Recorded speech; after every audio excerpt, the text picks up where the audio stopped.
Hello everybody, my name is Ilui and today we're gonna talk about the science behind the red light therapy and why it could be considered even better than Botox. It can sound like a bold statement, but it's a restorative strategy. You are improving skin structure, collagen production, fibroblast activation, and reducing degrading enzymes. Whereas Botox works by blocking neuromuscular signaling, effectively limiting dynamic movement of facial muscles to reduce wrinkles. So it can be considered more of a suppression strategy more than a restorative strategy.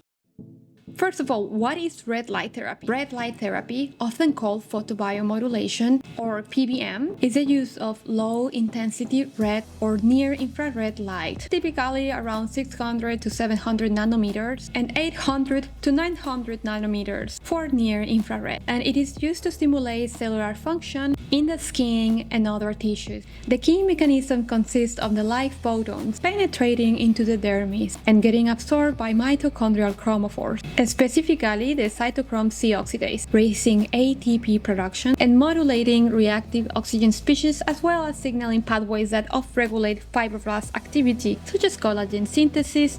In simple terms, what that means is that you're basically enhancing the skin's own repair mechanism and the structural matrix machinery, rather than simply blocking the muscle construction as Botox does. There are many studies and published papers that back up the efficiency of this red light therapy, proving how it can reduce wrinkles through the production of collagen and elastin, as well as anti-aging effects. There's also studies proving how it improves the skin elasticity, reduction of fine lines, improved texture and tone, as well as anti-inflammatory effects. And not only that, but also pain relief, wound healing, hair growth, muscle recovery, and even some studies suggest that it might improve the mood, as well as energy and quality of sleep. It is recommended to use clinical grade red light therapy devices from 3 to 5 times per week, depending the area of the body to be exposed.